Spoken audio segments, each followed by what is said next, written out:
Assalamualaikum sahabat sejuta kisah, selamat datang penonton baru dan penonton setia di kisah yang tak akan mulupakan. Di suatu malam penuh kabut, suara jerit pecah dari pinggiran Sungai Serayu.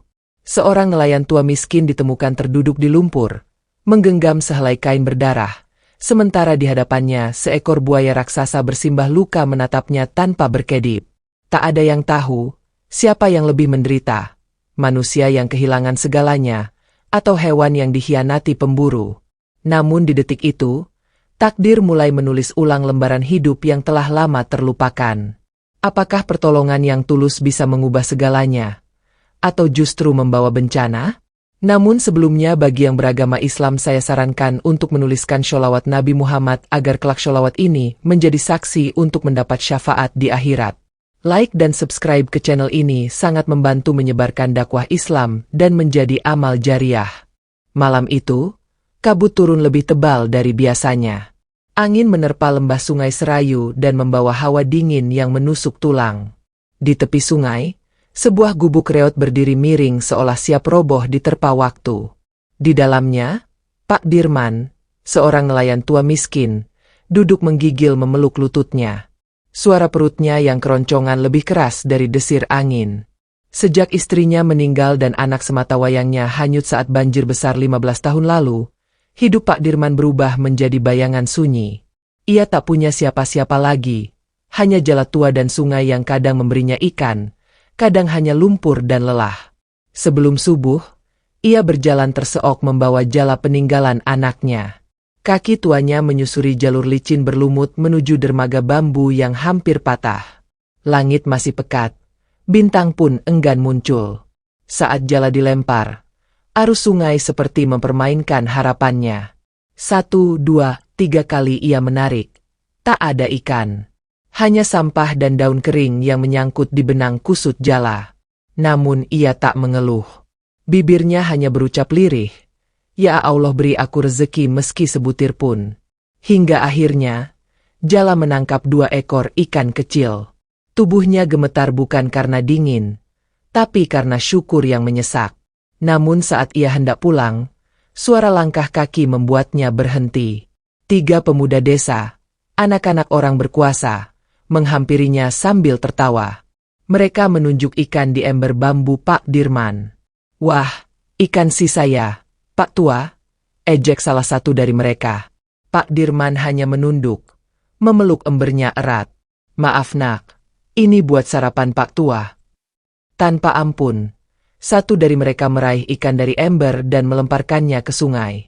"Ambil lagi kalau bisa," seru mereka sambil tertawa. Air sungai menelan satu-satunya harapan Pak Dirman pagi itu.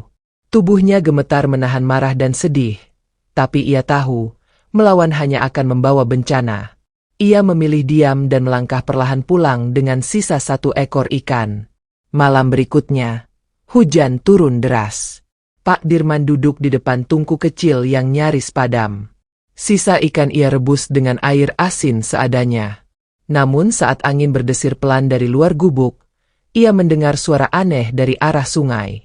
Seperti erangan atau desisan pelan. Rasa penasaran mendorongnya keluar gubuk. Hujan masih gerimis. Ia menyusuri tepi sungai dengan lampu minyak kecil di tangan. Dan di antara semak basah, ia melihat pemandangan yang membekukan napasnya. Seekor buaya besar, tubuhnya berdarah, luka menganga, dan 3 tombak menancap dalam di punggung serta pahanya. Pak Dirman mundur 1 langkah, tubuhnya mematung. Namun mata buaya itu tak seperti hewan buas biasa. Mata itu menatapnya lemah, seolah memohon pertolongan. Pak Dirman menelan ludah. Jantungnya berdegup. "Allah, apa ini ujian atau pertanda?" bisiknya pelan. Ia tahu ia bisa berbalik dan pura-pura tak melihat. Tapi ia juga tahu, makhluk itu sekarat dan tak ada yang bisa menolong selain dirinya. Tangan tuanya perlahan mendekat. Lampu minyak diletakkan di tanah. Ia menyentuh gagang tombak pertama. "Maafkan aku, sabar ya." Dan dengan tarikan gemetar, tombak itu tercabut. Buaya menggeram keras. Pak Dirman terhuyung, hampir jatuh. Namun buaya itu tidak menyerangnya. Hanya menatap, masih dengan mata lemah yang menyiratkan rasa sakit dan percaya. Pak Dirman menggenggam tombak itu, menatap luka lainnya. Aku tidak tahu kenapa Allah mengirimkanmu malam ini, tapi aku tidak tega membiarkanmu mati seperti ini.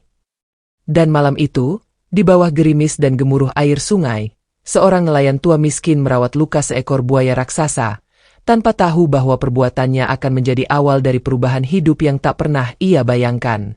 Pak Dirman berjongkok perlahan, menahan napas di bawah guyuran gerimis yang tak kunjung reda. Tangannya gemetar, bukan hanya karena dingin yang menggigit, tapi karena perasaan takut dan iba yang bercampur jadi satu. Tubuh buaya itu tampak lebih besar dari yang pernah ia lihat di hidupnya. Sisiknya tebal, namun luka-lukanya menganga mengerikan. 3 tombak berkarat tertancap dalam, 1 di punggung atas, 1 di sisi perut, dan yang paling parah menusuk pahanya hingga darah mengalir deras membasahi tanah di sekitarnya. Pak Dirman menatap wajah buaya itu lagi. Matanya, matanya seperti mata manusia yang putus asa. Ada tatapan harapan di sana. Tatapan yang tidak mengandung ancaman, melainkan permohonan. Mu pasti lelah ya. Mu pasti kesakitan sekali. Bisik Pak Dirman lirih. Ia kembali meraih gagang tombak kedua. Napasnya ditahan. Tubuh tuanya sedikit mencondong. Lalu dengan sekali hentakan yang penuh tenaga ia tarik gagang besi itu ke belakang. Buaya itu menggeram keras. Tubuhnya menggeliat, namun tidak menyerang. Darah muncrat dari luka baru terbuka. Pak Dirman tercekat, lalu buru-buru sobek bagian bawah bajunya dan menekannya ke luka itu. Tenang, tenang, aku bantu sebisaku. Gumamnya sambil terus membasuh luka dengan air hujan yang ditadah dalam telapak tangannya. Suara sungai mengalun lembut di kejauhan. Pak Dirman sudah lupa kalau malam itu ia belum makan. Perutnya mungkin kosong, tapi hatinya penuh dengan niat untuk menolong makhluk malang ini. Tombak terakhir berada di sisi perut, dekat tulang iga. Posisinya miring dan tampak sangat dalam. Pak Dirman tahu, kalau ini ditarik salah, bisa membuat buaya itu mati kehabisan darah. Ia menatap sekeliling. Tak ada siapa-siapa. Hanya gelap dan suara kodok dari kejauhan. Allah, beri aku keberanian. Ia mencengkeram gagang tombak dengan kedua tangan. Menarik perlahan, sedikit demi sedikit.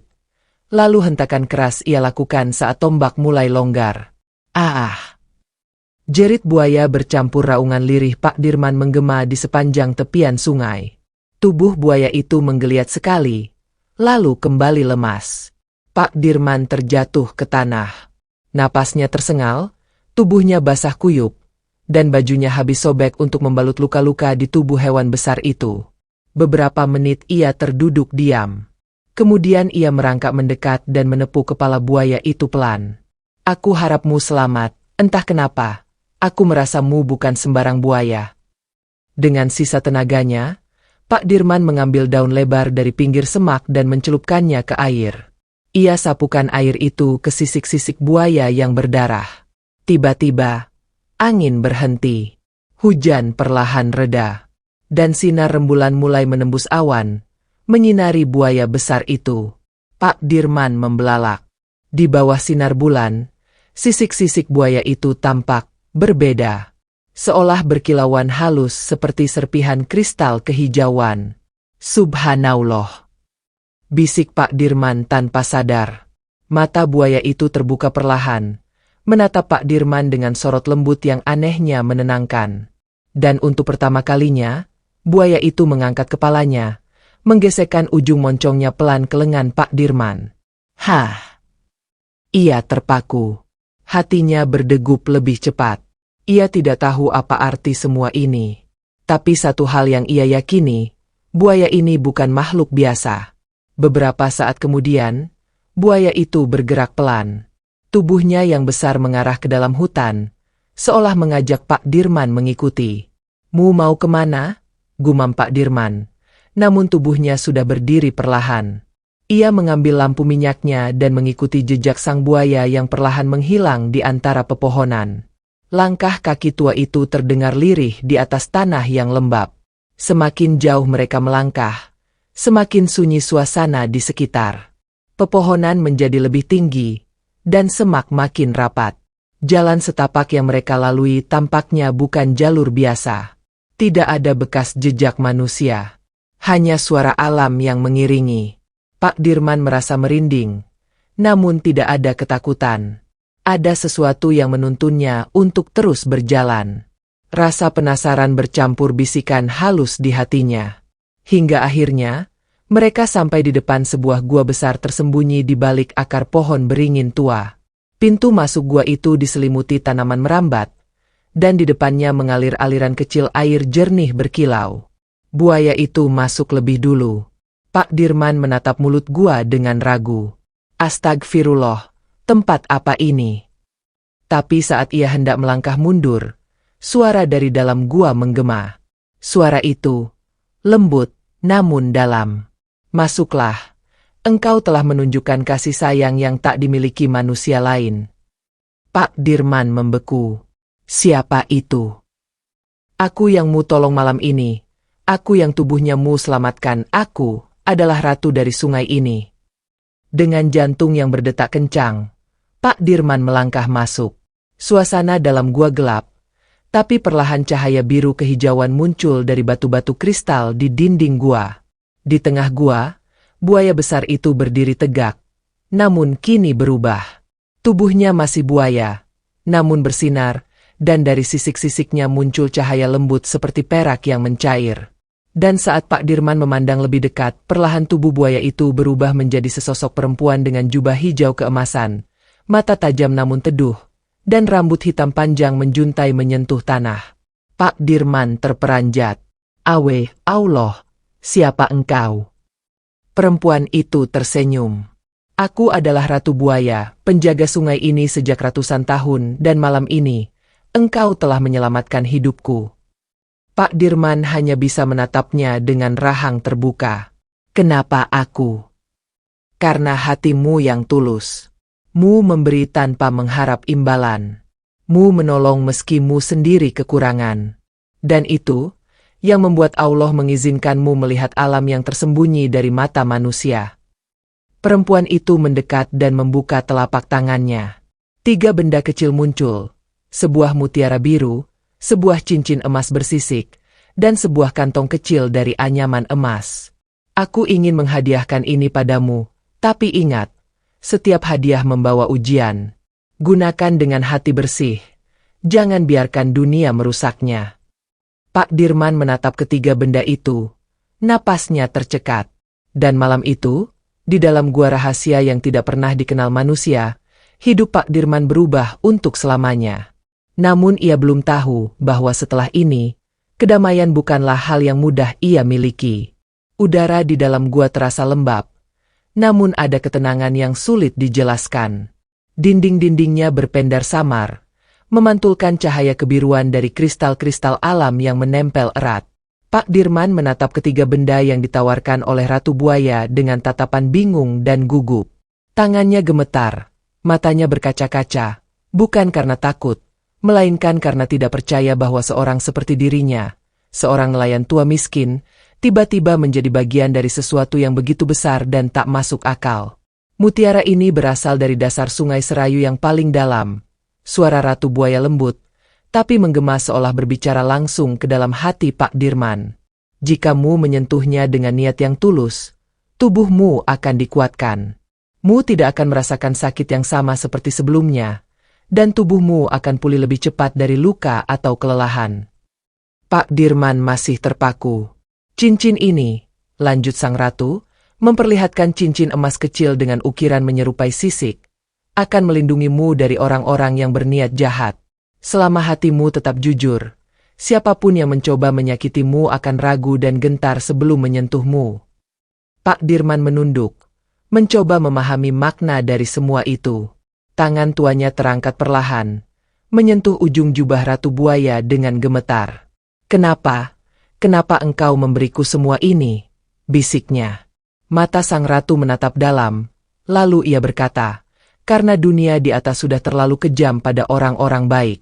Dan karena kadang, keajaiban harus dititipkan pada mereka yang tahu cara menjaga kesederhanaan. Suara itu menembus dada Pak Dirman seperti aliran air hangat. Entah mengapa, ia merasa sedang berdiri di ambang hidup baru. Dan yang terakhir, sang ratu membuka kantong kecil yang terlihat ringan, tapi saat dijatuhkan ke tangan Pak Dirman, terasa padat dan berat. Di dalamnya, kilauan emas menyemburat. Pak Dirman terperangah. Matanya membelalak melihat kepingan logam mulia itu. Ia belum pernah menyentuh emas seumur hidupnya. Gunakan seperlunya. Sisanya simpan baik-baik. Tapi ingat, emas bisa menyelamatkan atau menghancurkan, tergantung siapa yang memegangnya. Perlahan, ketiga benda itu ditempatkan di tangan Pak Dirman. Rasa hangat menjalar dari telapak tangannya naik ke dada. Ia tak tahu ini nyata atau mimpi. Ratu Buaya melangkah mundur. Cahaya yang menyelubungi tubuhnya mulai meredup. Sisiknya kembali muncul, dan dalam sekejap ia berubah lagi menjadi buaya besar yang tampak sehat dan gagah. Aku harus kembali. Dunia bawah air menantiku. Tapi ingat, jikamu membutuhkan bantuanku, datanglah ke sungai dan sebut namaku dengan tulus. Namamu siapa? Tanya Pak Dirman cepat, sebelum sosok buaya itu menyelam. Namaku Nyai Laras. Dengan satu hentakan ekor, Ratu Buaya menghilang dalam pusaran air yang muncul tiba-tiba di tengah gua. Pak Dirman berdiri sendirian. Hanya suara detakan jantung dan tetesan air dari dinding gua yang menemani. Beberapa menit kemudian, ia berjalan keluar gua. Langit sudah mulai terang. Matahari pertama pagi itu muncul dari balik pepohonan. Tubuhnya letih tapi hatinya hangat. Ia menggenggam erat kantong emas, cincin, dan mutiara. Dalam perjalanan pulang, wajahnya tampak lebih tenang dari biasanya. Tubuh tuanya tidak seberat sebelumnya. Saat ia menyentuh dadanya, detaknya lebih kuat. Begitu sampai di gubuk reotnya, ia membuka lemari bambu tua tempat ia menyimpan baju lusuhnya dan meletakkan harta karun itu dengan hati-hati di bawah tumpukan kain. Hari itu, ia tidak melaut. Ia hanya duduk di depan tungku, menatap api yang perlahan menyala, dan sesekali menatap pintu dengan rasa waspada. Namun sayangnya, tak semua rahasia bisa disembunyikan lama. 2 hari kemudian, kabar mulai menyebar dari mulut ke mulut di pasar desa. Seorang nenek melihat Pak Dirman membayar kebutuhan dapur dengan koin emas. Emas, aku lihat sendiri, dia keluarkan dari kantong kain kecil, bisik si nenek sambil melirik kanan kiri. Dalam waktu singkat, desas-desus menjalar ke seluruh penjuru kampung. Orang-orang yang dulu menertawakannya, kini menatap Pak Dirman dengan pandangan berbeda. Di pasar, ia disambut bukan dengan sapaan hangat, tapi dengan lirikan curiga. Bahkan anak-anak kecil mulai mengikuti dari belakang, menatap tas kecil yang dibawanya. Suatu malam, ketika Pak Dirman sedang beristirahat, terdengar ketukan di pintu gubuknya. Tok, tok, tok. Pak Dirman terbangun. Jantungnya berdebar. Siapa yang datang larut malam begini? Dengan hati-hati, ia membuka pintu sedikit. Di depan pintu, berdiri seorang pria tinggi, berwajah keras dan bertato di lengan. Kau Pak Dirman? Tanyanya pelan, tapi tajam. Pak Dirman mengangguk. Dengar-dengar, kau sekarang punya emas. Banyak. Benar begitu. Pak Dirman diam. Tenggorokannya terasa kering. Ia ingin berkata tidak, tapi pria itu sudah menyeringai. Jangan bohong. Orang-orang sudah bercerita. Aku hanya ingin sedikit saja, bagikanlah. Pak Dirman menutup pintu perlahan tanpa bicara. Pria itu mendengus, lalu berlalu. Tapi ia tahu, masalah tidak akan berhenti di situ. Dan benar saja, malam-malam berikutnya, suara langkah orang terdengar di sekitar gubuknya. Bayangan sosok-sosok tak dikenal mengintip dari balik semak. Suatu malam, Pak Dirman memutuskan untuk mengubur sebagian emas dan benda-benda pemberian Ratu Buaya di bawah lantai tanah gubuknya. Hanya sebagian kecil ia simpan di kantong kecil yang selalu ia bawa. Namun malam yang ditakutinya datang juga. Tok, tok. Lalu terdengar suara benturan keras. Suara kayu. Dan kayu dibanting ke dinding gubuk. Pak Dirman mengintip dari celah jendela. 3 pria berdiri di luar. 2 dari mereka membawa parang, 1 lagi menggenggam kayu besar. Ia tidak punya waktu berpikir. Ia mengambil kantong kecil berisi emas dan cincin, lalu menyelinap keluar lewat lubang di belakang gubuk. Tanpa suara, tubuh tuanya berlari menuju arah sungai. Dan saat ia nyaris kehilangan napas karena kelelahan, suara familiar muncul dari balik semak. Pak Dirman. Suara itu lembut. Dari arah sungai, muncul pusaran air, dan perlahan dari balik pusaran itu, muncul sosok buaya putih bermata terang. Ratu Buaya datang tepat waktu. Pak Dirman berdiri mematung di tepi sungai. Napasnya tersengal-sengal, tubuh tuanya gemetar menahan letih dan cemas. Dari kejauhan, suara-suara langkah kaki dan teriakan samar masih terdengar. Mereka mencarinya. Mereka haus akan emas. Dan kini, hidupnya tidak lagi hanya tentang bertahan dari lapar, tapi juga bertahan dari keserakahan manusia. Di hadapannya, air sungai Serayu yang biasanya tenang kini berputar membentuk pusaran, seolah ada sesuatu yang besar sedang mendekat dari dasar. Pak Dirman mundur 1 langkah. Namun ia tidak bisa lari. Tak ada tempat aman untuknya kecuali 1. Ratu Buaya. Perlahan, dari dalam pusaran itu, muncul kepala buaya putih besar yang berkilau di bawah sinar rembulan. Matanya bersinar lembut, penuh ketenangan yang menyejukkan. Pak Dirman. Suara itu muncul di benaknya, meski bibir buaya itu tak bergerak. Aku datang. Mu dalam bahaya. Air mata Pak Dirman menetes, bukan karena takut, tapi karena lega. Di tengah dunia yang mulai mengepungnya, masih ada 1 jiwa yang datang untuk menyelamatkannya. Aku tak tahu harus kemana lagi, katanya pelan. Ratu Buaya mendekat, moncongnya menyentuh lengan Pak Dirman perlahan, seolah berkata bahwa ia tidak sendirian. Lalu, dari pusaran air itu, terbuka lorong cahaya kehijauan yang bergerak lembut seperti tarikan ombak. Ikut aku, tinggalkan dunia ini sementara. Mu butuh tempat yang aman. Pak Dirman memandang sungai, memandang kembali ke arah hutan belakang, lalu kembali ke dalam mata sang ratu. Ia mengangguk pelan. Aku percaya padamu. Dengan langkah pelan, ia masuk ke dalam air. Anehnya, air itu tidak dingin. Tidak menyesakkan. Tubuhnya seperti ditelan oleh arus lembut yang membawanya masuk ke lorong bawah air. Ia membuka mata, dan pemandangan di sekeliling membuatnya ternganga. Dunia di bawah permukaan sungai bukanlah lumpur dan batu, melainkan hutan bawah air dengan cahaya hijau kebiruan yang memantul di dinding-dinding batu. Ikan-ikan besar berkilau berenang perlahan. Terumbu air sungai tumbuh seperti taman rahasia. Pak Dirman tidak merasa tenggelam. Ia merasa melayang. Ia masih bisa bernapas. Dan di depannya, sang ratu berenang pelan, memandu jalan menuju sebuah tempat yang tak bisa dijelaskan dengan logika. Tak lama kemudian, di balik tirai air, muncullah sebuah gerbang besar dari batu giok yang membentuk lengkungan. Di puncaknya, tergurat lambang seperti sisik buaya dan daun teratai. 2 ekor buaya putih berjaga di kiri kanan. Tubuh mereka tampak kokoh namun wajahnya damai. Selamat datang di kerajaan sungai, Pak Dirman, ucap sang ratu.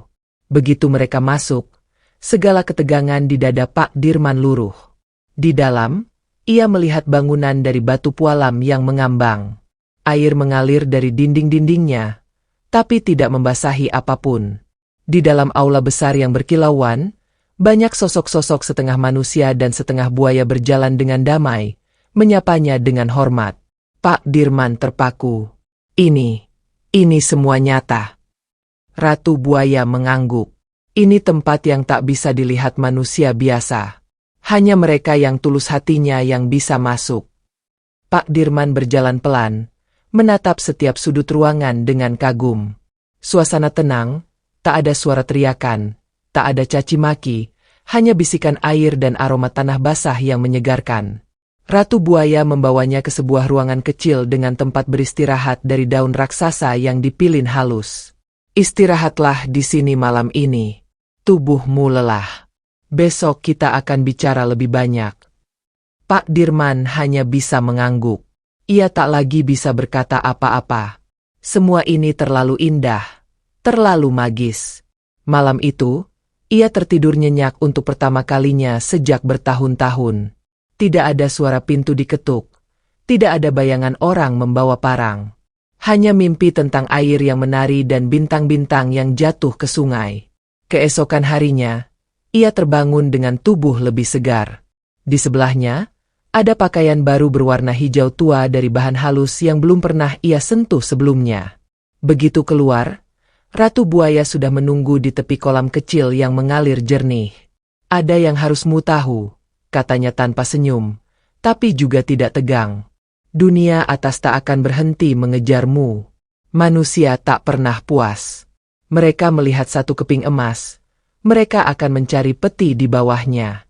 Mereka tak tahu rasa cukup. Pak Dirman menunduk. Aku hanya ingin hidup tenang. Dan aku ingin melindungimu. Namun tidak bisa selamanya. Mu akan tetap menjadi manusia. Takdirmu tetap di atas sana. Tapi sekarang, selamamu di sini, aku akan membekalimu dengan sesuatu yang baru. Ia mengangkat tangan. Dari air kolam, muncul sebuah benda aneh. Sebuah tongkat kecil dari bambu yang ujungnya bercahaya lembut. Ini tongkat pelindung. Bukan untuk menyerang.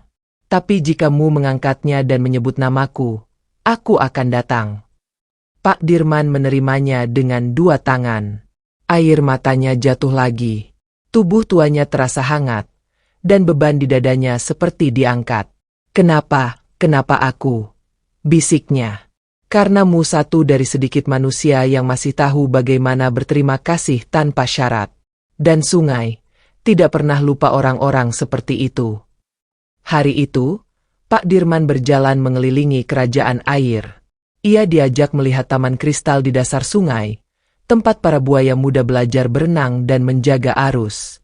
Ia melihat perpustakaan air, tempat gulungan kisah-kisah dunia bawah disimpan dalam gelembung air besar. Ia duduk bersama para tetua buaya yang pernah hidup ratusan tahun dan menjaga aliran sungai dari pencemaran dan kerusakan manusia. Di sana ia tahu, sungai punya jiwa, dan sungai juga punya hukum. 3 hari berlalu. Namun di atas sana, desa mulai panas. Gubuk Pak Dirman kosong.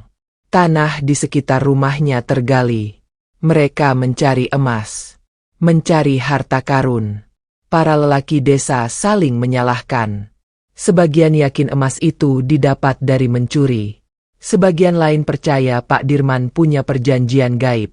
Ada yang menyebutkan ia bertemu siluman. Semakin banyak gosip, semakin besar kebencian. Dan ketika malam keempat tiba, seseorang melempar batu ke jendela gubuk kosong itu. Tak lama kemudian, gubuk itu dibakar. Apinya menyala besar, menjilat langit malam. Dan dari kejauhan, seseorang tertawa sambil berkata, kalau dia muncul, dia akan tahu tempat ini sudah tak bisa ditinggali lagi. Namun mereka tak tahu, di dalam kerajaan air, mata Ratu Buaya terbuka lebar. Cahaya merah menyala di sisik-sisiknya. Sungai tidak akan tinggal diam. Mu membakar rumah seorang yang sudah dijaga oleh air. Dan malam itu, air sungai mulai naik, perlahan, namun tak bisa dihentikan. Suara air mulai berubah sejak api melahap gubuk Pak Dirman. Sungai Serayu yang selama ini mengalir tenang kini bergemuruh. Suara riak airnya tidak lagi seperti nyanyian, melainkan erangan panjang yang terdengar hingga ke seluruh penjuru desa. Malam itu, warga desa yang biasa tidur pulas mulai terbangun satu persatu. Mereka merasakan tanah bergetar halus, suara katak dan jangkrik mendadak hilang. Angin yang membawa hawa sungai kini dinginnya tak wajar, seperti mencengkeram tulang dari dalam. Di balai desa, kepala kampung dan beberapa pemuda duduk membicarakan kejadian aneh yang terjadi belakangan ini. Api yang membakar rumah Pak Dirman belum juga padam, meski hujan turun deras malam itu. Dan yang paling mencengangkan, air sungai terus naik, pelan tapi pasti, membasahi jalan utama dan pelataran rumah-rumah di tepi sungai. Ini pasti karena emas itu, bisik seseorang di antara mereka. Dia punya perjanjian. Dia panggil sesuatu dari sungai. Seorang pria tua bernama Pak Lebar, yang paling lantang saat menuduh Pak Dirman, tertawa meremehkan. Tak ada yang namanya perjanjian. Semua ini karena dia mencuri. Kalau benar ada yang jaga, mana dia sekarang? Hilang. Pengecut. Namun belum habis kata itu meluncur dari mulut Pak Lebar, suara gemuruh keras menggelegar dari arah hulu. Seperti suara badai, tapi berasal dari dalam tanah. Mereka berhamburan keluar dan mendongak ke arah sungai. Air berubah warna. Dari yang semula bening, kini menjadi kehijauan pekat. Dari permukaannya muncul gelembung-gelembung besar. Lalu suara keras seperti sesuatu yang pecah dari dalam. Dan saat mereka masih mencoba memahami apa yang terjadi, braa! Gelombang besar seperti tangan raksasa menyapu tepi sungai, menghantam perahu, gudang nelayan, bahkan kandang kambing. Air naik hingga pinggang dalam hitungan menit. Teriakan mulai terdengar. Anak-anak digendong, orang-orang berlari, tapi tak ada yang bisa menghentikan arus yang datang dengan kekuatan marah. Di tengah semua kekacauan itu, muncul satu pemandangan yang tak bisa dipercaya siapapun. Seekor buaya putih raksasa dengan mata menyala muncul dari permukaan air. Ukurannya jauh lebih besar dari buaya manapun yang pernah terlihat. Dan di atas kepalanya, berdiri sosok manusia tua, Pak Dirman. Pak Dirman berdiri tenang di atas kepala sang ratu buaya. Tubuhnya tidak basah, matanya tajam, dan di tangannya tergenggam tongkat bambu bercahaya lembut. Warga desa membeku. Allah, bisik seseorang lirih. Dia benar-benar bersama siluman. Ujar yang lain dengan wajah pucat. Namun Pak Dirman tidak bicara sepatah kata pun. Ia menatap ke sekeliling, lalu mengangkat tongkatnya tinggi. Air yang mengamuk tiba-tiba berhenti, seperti patuh pada aba-aba diam. Sang ratu buaya membuka mulutnya dan dari tenggorokannya keluar suara yang seperti gabungan antara gemuruh sungai dan nyanyian hutan tua. Kami tidak datang untuk membalas. Kami datang untuk memperingatkan. Kalian membakar rumah seorang tua yang tak pernah menyakiti siapapun. Kalian merusak sungai, menebar keserakahan, dan menyakiti penjaga air. Suara itu menggema di langit malam. Orang-orang menunduk ketakutan. Tak satu pun berani menatap langsung wajah Pak Dirman atau sang ratu. Kemudian, dari pusaran air muncul ratusan buaya kecil. Bukan untuk menyerang. Mereka mengitari desa, membentuk pagar air yang menghalangi aliran besar menuju rumah-rumah warga. Air yang tadinya menggila, kini ditahan oleh barisan buaya. Pak Dirman menatap kepala desa yang berdiri di tangga balai. Wajahnya tegang dan tubuhnya gemetar. Aku tak pernah minta dihormati. Aku hanya ingin hidup tenang. Suara Pak Dirman akhirnya terdengar, berat dan penuh luka. Tapi kalian menghancurkan satu-satunya tempat aku berlindung. Bukan karena aku punya emas, tapi karena kalian tidak bisa melihat orang sederhana hidup bahagia. Semua menunduk. Sebagian menangis. Ratu buaya menoleh ke Pak Dirman. Apamu ingin mereka diadili? Pak Dirman menatap sekeliling. Ia melihat anak-anak yang ketakutan, ibu-ibu yang menggenggam anak mereka erat, dan para lelaki yang kini tak lagi sombong. Tidak, jawabnya akhirnya. Air sudah memberi pelajaran. Sekarang biarkan mereka mengerti sendiri arti kehilangan. Ratu buaya mengangguk. Dan dalam sekejap, air mulai surut. Buaya-buaya kecil berenang kembali ke pusaran, menghilang dalam kedalaman sungai. Pak Dirman menunduk kepada warga desa, lalu berkata pelan, "Aku akan pergi. Bukan karena aku takut, tapi karena aku tahu, tempatku bukan di sini lagi." Dan sebelum siapapun bisa menahan atau meminta maaf, sang ratu buaya mengangkat tubuhnya kembali ke tengah sungai, membawa Pak Dirman masuk ke dalam pusaran cahaya, lalu menghilang seperti kabut yang ditelan pagi. Sejak malam itu, desa berubah. Warga mulai berhenti menebang pohon di tepi sungai. Mereka membersihkan sungai dari sampah, merawat tanaman di sekitar aliran air, dan mengajari anak-anak mereka tentang pentingnya menjaga alam. Gubuk Pak Dirman kini hanya tinggal arang dan abu, tapi di tempatnya tumbuh bunga air yang tak pernah ada sebelumnya. Orang-orang menyebutnya bunga penyesalan. Dan setiap malam bulan purnama, dari kejauhan terdengar suara aliran air yang merdu, seperti suara lelaki tua yang tersenyum sambil bercerita. Dan sesekali, bila beruntung, ada yang melihat kilau putih melintasi sungai Serayu. Bulan berganti. Malam-malam yang dulu dipenuhi teriakan tamak dan amarah kini menjadi sunyi dan hening. Desa di tepian sungai Serayu yang pernah ribut membicarakan emas kini lebih sering sibuk membersihkan saluran air, merawat batang pohon di tepi sungai, dan menebar benih ikan di muara. Mereka tidak tahu apakah semua itu akan menebus dosa mereka. Namun setidaknya mereka mulai belajar. Anak-anak tak lagi bermain di tepi sungai sambil menertawakan orang miskin. Para pemuda yang dahulu mengejek dan menganiaya kini duduk di balai belajar, mendengarkan cerita dari para tetua tentang batas antara yang terlihat dan yang tak terlihat. Mereka tak berani mengucap nama Pak Dirman keras-keras. Seolah nama itu kini menjadi semacam jimat, penyimpan rahasia besar yang tak boleh sembarangan dibuka. Namun tidak semua orang di desa benar-benar berubah. Di salah satu rumah yang terletak agak jauh dari sungai, Pak Lebar, pria tua yang dulu paling lantang menyebar kebencian pada Pak Dirman, masih menyimpan dendam. Diam-diam, ia percaya bahwa emas itu belum benar-benar hilang. Menurutnya, Pak Dirman pasti menyimpan sebagian sebelum pergi bersama makhluk buaya itu. Emas itu masih ada, bisiknya suatu malam pada cucunya yang baru kembali dari kota. Aku tahu dia tak bawa semuanya. Tapi, kakek, kita sudah lihat sendiri air mengamuk, dan desa disapu arus, masih berani juga kakek cari masalah. Sang cucu menatap dengan ngeri. Pak Lebar menggertakkan gigi. Wajahnya yang penuh kerutan menegang. Karena justru emas itu milik kita. Bukan dia. Dia cuma orang miskin yang kebetulan dapat keberuntungan.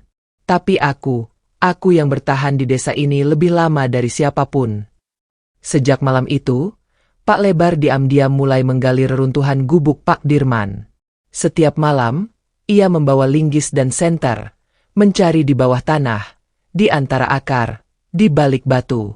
Namun malam demi malam berlalu, dan ia tak menemukan apa-apa selain tanah basah dan serpihan kayu hangus. Suatu malam, ia menggali terlalu dalam dan menemukan sesuatu yang keras.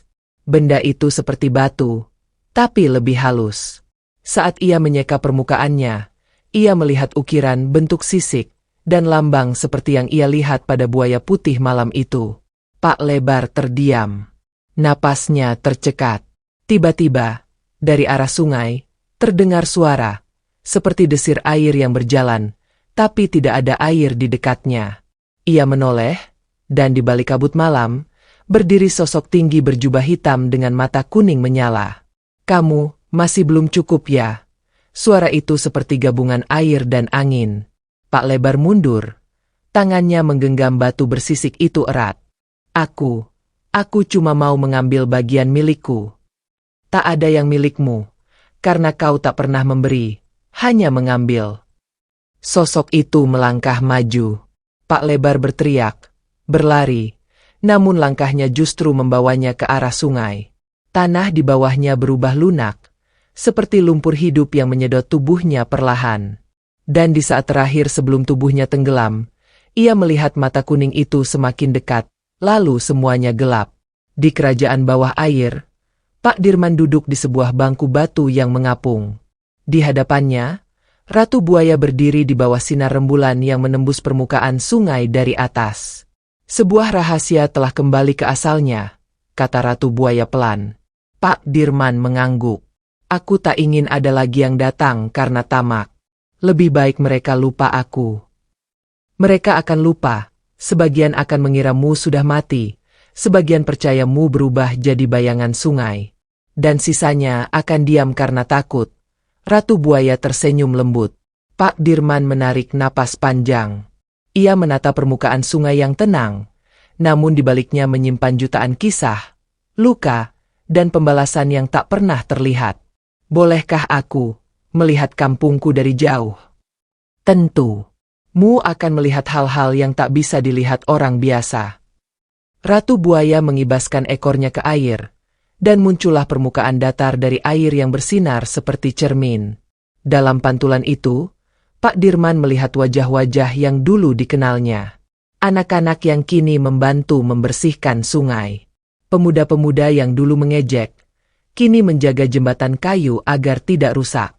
Dan beberapa orang tua duduk membaca kitab sambil mengajarkan syukur kepada cucu mereka. Air mata Pak Dirman mengalir perlahan. Mereka belajar. Nyai, mereka belajar. Karena Mu memberi mereka pelajaran tanpa membalas dendam. Pak Dirman tersenyum tipis. Aku hanya ingin mereka tidak memperlakukan orang seperti aku, seperti dulu lagi. Ratu buaya menunduk. Dan mereka tidak akan, karena sungai telah mencatat semuanya. Dan sungai tidak pernah lupa siapa yang menolongnya. Sejak malam itu, desa kembali seimbang. Tak ada lagi yang mencari emas, karena mereka percaya bahwa emas tidak akan datang jika hati mereka kotor.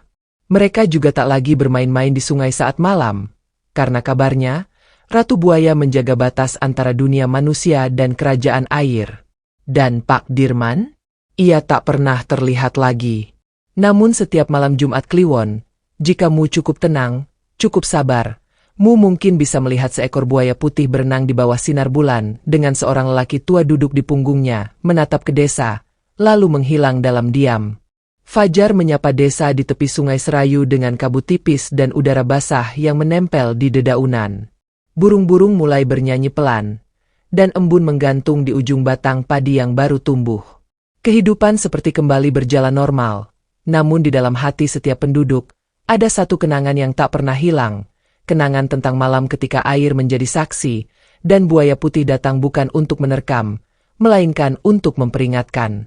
Beberapa warga mulai terbiasa duduk di tepi sungai menjelang senja, bukan untuk memancing atau mandi, tapi hanya untuk menatap permukaannya, seolah berharap melihat sekilas bayangan buaya putih yang dahulu membawa Pak Dirman pergi. Di sudut desa, seorang anak laki-laki bernama Adi, cucu dari seorang janda tua yang pernah ditolong Pak Dirman, menjadi sosok yang paling sering berbicara tentang beliau. Adi hanya berusia 8 tahun, namun ia menyimpan rasa kagum yang dalam terhadap Pak Dirman, yang dulu sering memberinya ikan kecil ketika keluarganya tidak punya apapun untuk dimasak. "Nenek, benarkah Pak Dirman sekarang tinggal di bawah sungai?" tanyanya suatu sore sambil menatap mata air yang mengalir pelan. Neneknya mengangguk pelan. "Iya, nak, tapi bukan seperti yang Mu pikir. Beliau tinggal di tempat yang tak bisa dilihat mata biasa. Hanya orang-orang dengan hati bersih yang bisa merasakannya." Adi diam sejenak, lalu berbisik, "Kalau aku sholat rajin dan bantu ibu setiap hari, apa aku bisa ketemu Pak Dirman?" Neneknya tersenyum, mengusap kepala cucunya. "Mungkin suatu hari, kalau Allah mengizinkan." Di kerajaan bawah air, Pak Dirman tidak lagi merasa seperti orang asing. Ia sudah mengenal wajah-wajah yang dulu hanya dilihat dalam bayangan. Ia tahu nama para penjaga arus, para tetua sungai, dan bahkan buaya-buaya kecil yang masih belajar berenang. Ia hidup damai, tanpa rasa lapar, tanpa rasa takut, dan tanpa keinginan untuk kembali. Namun dalam kedamaian itu, terkadang hatinya tetap mengingat dunia atas. Bukan karena ia merindukannya, tapi karena di sanalah ia memulai segalanya. Suatu hari, saat duduk di bawah pohon air yang bercahaya lembut, Ratu Buaya menghampirinya. "Ada sesuatu yang ingin Mu lihat," ucapnya. Pak Dirman menatap sang ratu, lalu berdiri perlahan. Mereka berjalan melewati lorong-lorong kristal sungai, menembus arus yang tenang, hingga sampai di sebuah ruangan bundar yang berdinding air, dengan cahaya biru yang berputar pelan. Di tengah ruangan itu, mengambang sebuah bola air besar, dan di dalamnya, terlihat gambar seorang anak kecil yang duduk di tepi sungai, menatap ke dalam air sambil menggenggam sepotong kain. "Itu Adi," gumam Pak Dirman, "cucu Buminah." Ratu Buaya mengangguk. "Dia sering memanggil namamu dalam doanya." Pak Dirman menatap lebih dekat. Dalam bayangan bola air itu, Adi tampak sedang menangis pelan. Ia bicara sendiri, berucap lirih bahwa ia rindu pada seseorang yang memperlakukannya seperti manusia, bukan beban. Pak Dirman menunduk. Suaranya serak. Aku ingin bicara padanya, walau hanya sekali. Ratu buaya menyentuh bola air dengan ujung ekornya, lalu berkata, "Jika mu ingin muncul kembali, aku bisa izinkan. Tapi hanya sekali. Dan hanya untuk 1 malam. Setelah itu, dunia atas tidak boleh tahu mu masih hidup. Tidak boleh tahu mu tinggal di sini." Pak Dirman menatap sang ratu, lalu mengangguk. "Aku tidak ingin mereka tahu. Aku hanya ingin anak itu tahu bahwa masih ada yang mendengarkan doanya." Malam itu, Adi tak bisa tidur. Ia duduk di teras kecil rumah neneknya, memeluk lutut sambil memandangi langit yang penuh bintang. Angin dari sungai meniup pelan, membawa aroma lumpur dan dedaunan basah. Tiba-tiba, ia mendengar suara ranting patah dari arah sungai. Ia menoleh cepat, matanya membesar. Di antara kabut, berdiri sosok yang sangat ia kenal. "Pak Dirman?" Suaranya nyaris tak terdengar. Lelaki tua itu tersenyum, berdiri di bawah sinar bulan, mengenakan baju sederhana dan topi bambu yang dulu selalu dipakainya saat menjala ikan. Adi berlari memeluknya. "Pak Dirman." Pak Dirman masih hidup. Pak Dirman memeluk anak itu erat. Suara hatinya nyaris meledak. Tapi ia menahan diri. "Aku tidak punya waktu lama, Adi. Tapi aku ingin mu tahu, mu harus tumbuh jadi anak baik. Bantu orang tuamu, jaga sungai ini, dan jangan pernah menertawakan orang hanya karena mereka miskin." Adi mengangguk cepat. Air matanya jatuh. "Aku rindu Pak Dirman, semua orang rindu." Pak Dirman mengusap kepala anak itu. "Kadang, kita harus pergi agar orang-orang belajar menjaga yang pernah mereka abaikan." Adi menggenggam tangan Pak Dirman erat. "Jangan pergi lagi." "Aku tidak pergi, Nak. Aku hanya pindah tempat tinggal. Tapi doamu akan selalu sampai padaku." Dan saat embun mulai turun, Pak Dirman berdiri perlahan. "Aku harus pergi sekarang. Tapi, bolehkah aku bilang ke orang-orang bahwa Pak Dirman masih hidup?" Pak Dirman menatapnya dalam.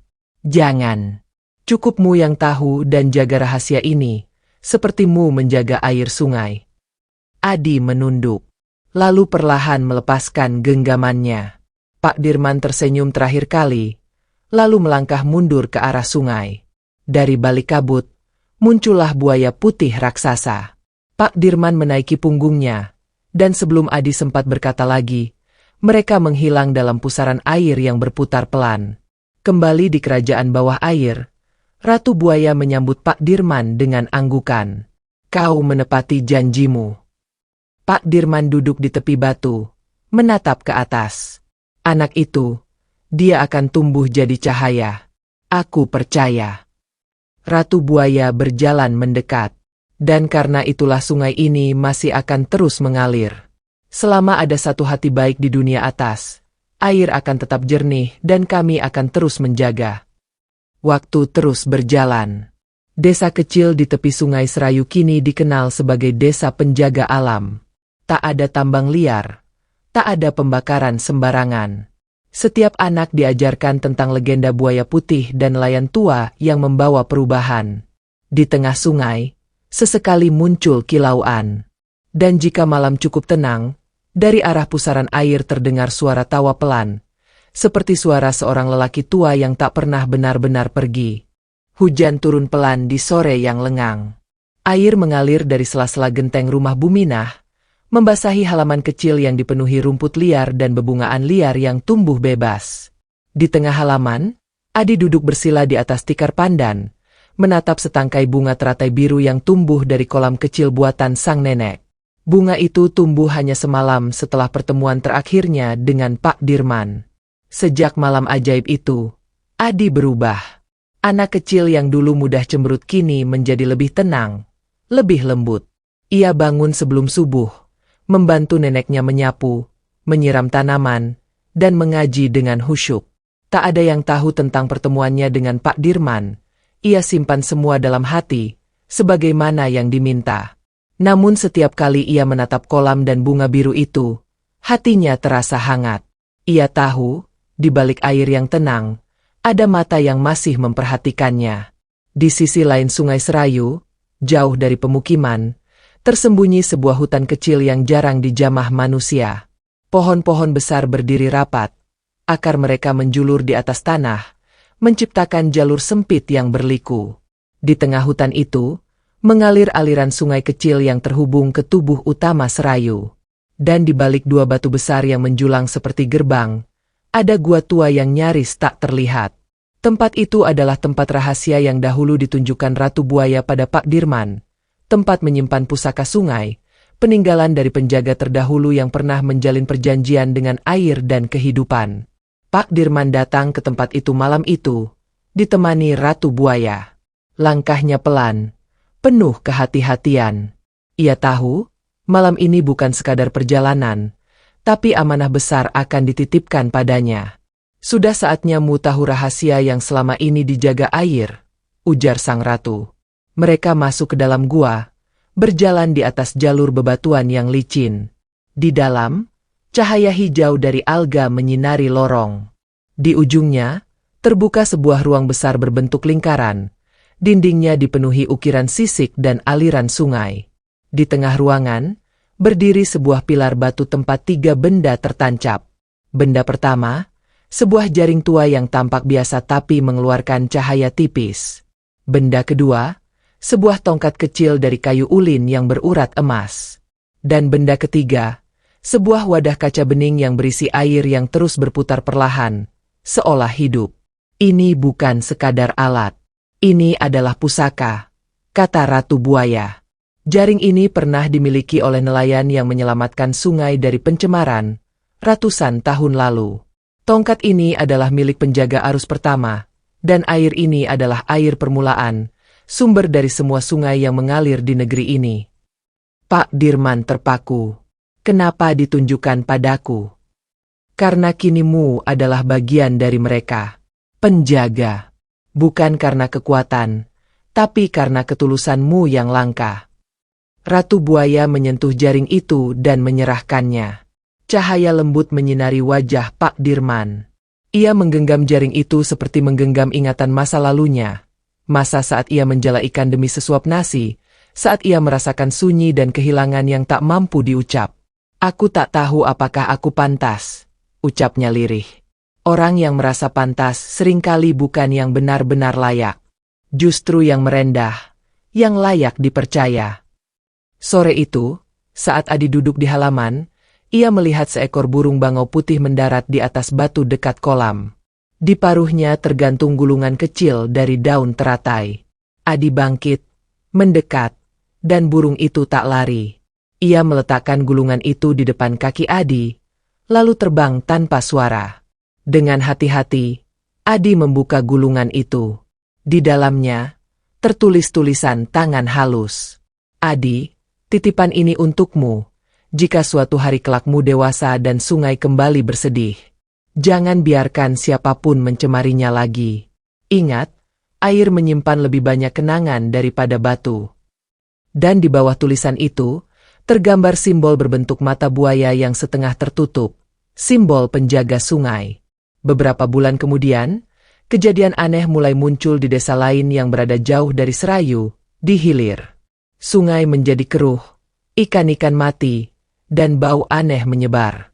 Seseorang dari kota telah membuang limbah ke aliran air. Kabar itu menyebar hingga ke desa tempat Adi tinggal. Warga mulai resah. Kalau aliran dari hilir rusak, lama-lama Serayu juga tercemar, ujar Pak Kepala Desa. Kita harus bertindak. Di saat semua orang bingung harus mulai dari mana, Adi diam-diam pergi ke sungai. Ia menatap airnya lama, lalu mencelupkan gulungan daun teratai itu ke permukaan air. Tidak lama, riak kecil muncul, membentuk pola melingkar.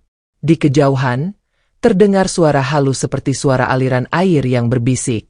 Kami dengar panggilanmu. Dari pusaran air itu, muncullah cahaya, dan sesosok buaya putih berenang pelan, lalu berhenti di hadapan Adi. Tak lama, muncul pula Pak Dirman, berdiri di tepian, wajahnya tetap teduh seperti dahulu. Adi, waktumu belum tiba untuk menjadi penjaga. Tapi sungai tahu siapa yang peduli. Apa yang harus kulakukan? Tanya Adi dengan suara kecil. Bawa kabar ini ke kota. Ajak mereka melihat sungai. Bukan dengan mata, tapi dengan hati. Jika mereka masih bisa merasakannya, sungai akan memaafkan.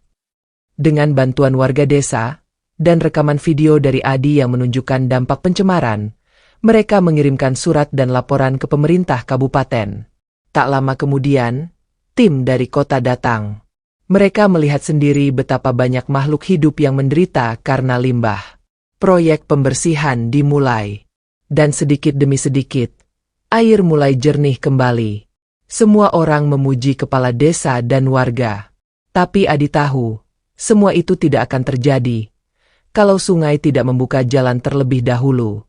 Dan malam itu, di bawah langit yang dipenuhi bintang, ia berdiri di pinggir sungai sambil berbisik. Terima kasih, Pak Dirman. Terima kasih, Nyai Laras. Sungai ini akan kami jaga selamanya. Dari dasar air, suara lembut menjawab.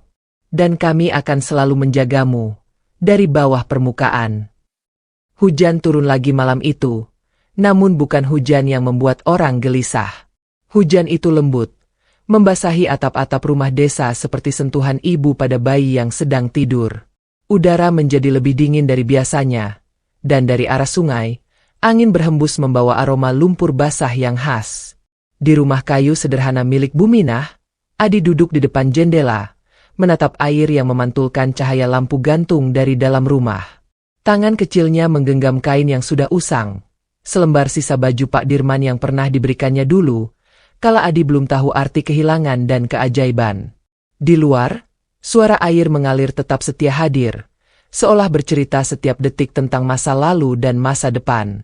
Namun malam itu, air membawa pesan baru, bisikan samar yang terasa seperti panggilan. Adi. Suara itu lirih, seperti gema dari dasar sumur, tapi jelas menyebut namanya. Adi membuka jendela perlahan. Hujan masih turun, tapi suara itu seperti datang dari balik tetesan, dari balik gelombang kecil di permukaan sungai. Ia menatap ke arah pohon besar yang tumbuh di pinggir sungai. Pohon waru tua yang konon ditanam oleh nenek buyutnya sendiri. Di bawah pohon itu, cahaya biru berpendar lembut. Bukan cahaya listrik, bukan cahaya api. Cahaya itu hidup. Tanpa bicara, tanpa ragu, Adi mengenakan jaket dan keluar rumah. Buminah yang melihat dari dalam rumah tak menahannya. Ia tahu, malam-malam seperti ini bukan malam biasa. Di tepi sungai, Adi berdiri di hadapan cahaya itu. Dari balik kabut dan air yang bergetar, muncul sosok tinggi yang kini tidak asing baginya.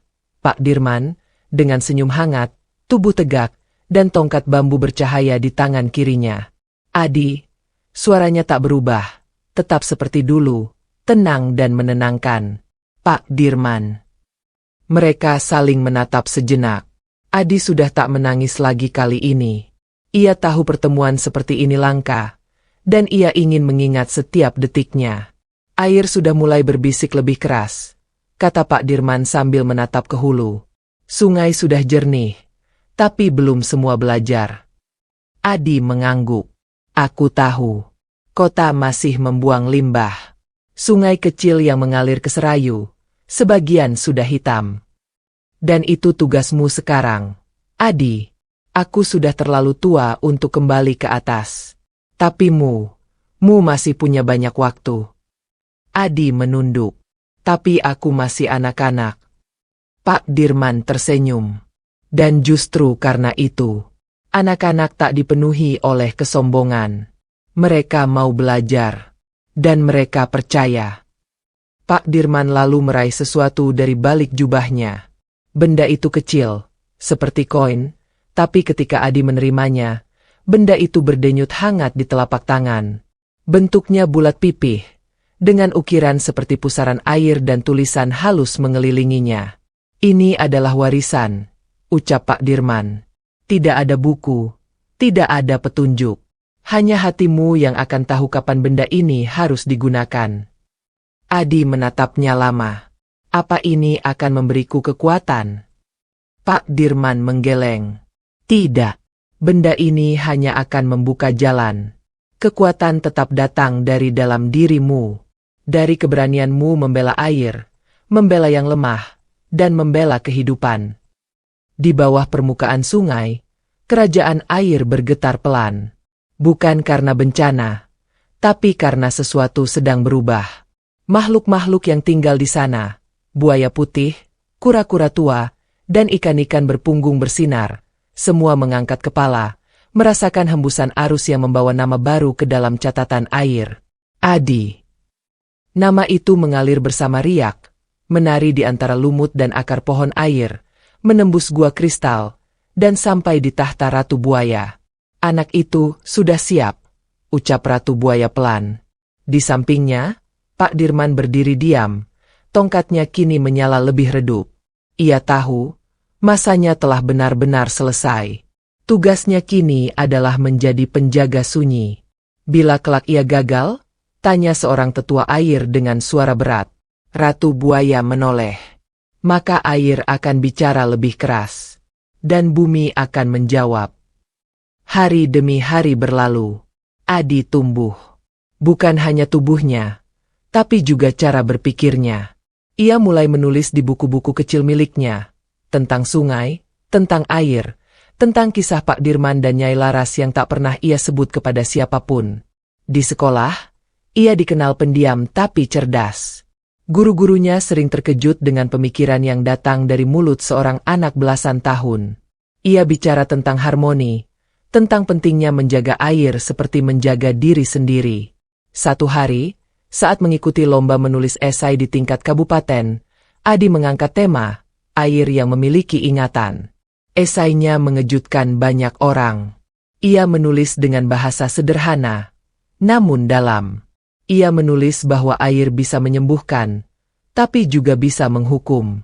Dan bahwa dalam setiap tetes sungai, tersimpan jejak langkah manusia, baik atau buruk.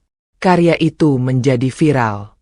Seorang jurnalis lingkungan datang ke desa, mewawancarai Adi, dan menjadikannya pembicara muda di forum pelajar nasional. Namun Adi tahu, ini semua bukan tentang popularitas. Ini tentang pesan. Dan pesan itu bukan miliknya, melainkan milik mereka yang telah mengajarkannya dari bawah permukaan air. Pada suatu malam Jumat, saat bulan purnama tergantung di langit seperti mata awas yang mengamati dunia, Adi berjalan ke tepian sungai Serayu. Ia membawa buku catatannya, dan koin warisan yang kini telah berubah warna menjadi kehijauan terang. Di tengah malam itu, ia menulis. Air tidak pernah meminta balas. Ia hanya ingin dijaga. Seperti orang tua yang diam saat dilukai, tapi menangis saat kita jatuh. Dan kini, aku tidak lagi anak kecil yang hanya ingin tahu. Aku adalah bagian dari sungai. Dan sungai adalah bagian dari diriku. Ketika ia selesai menulis, koin itu memancarkan sinar, lalu perlahan mencair di tangannya, menyatu dengan kulit. Ia terdiam. Tubuhnya tak berubah. Ia masih Adi. Tapi hatinya, kini lebih kuat. Dan di dalam arus yang tenang, sesosok buaya putih mengitari sungai, membawa satu pesan ke dalam kedalaman. Penjaga baru telah dipilih.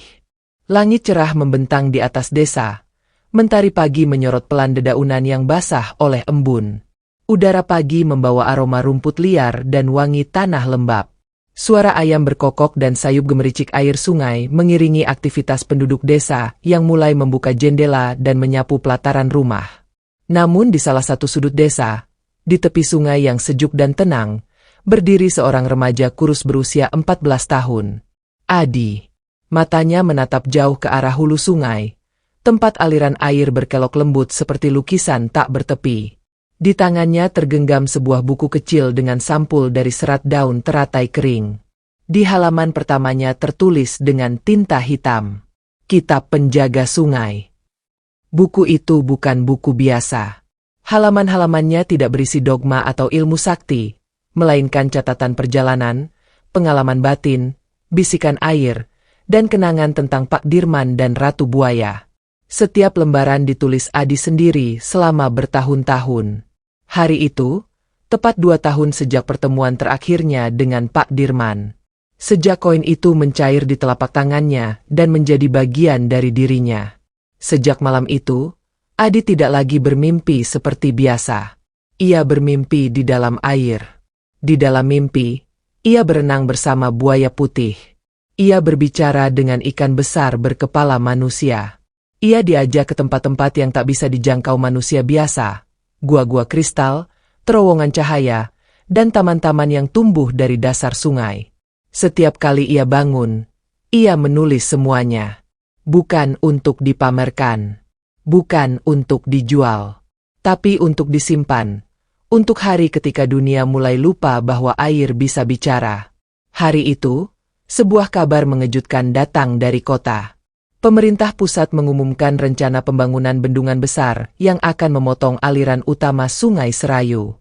Mereka berdalih itu untuk energi, untuk irigasi, untuk kemajuan.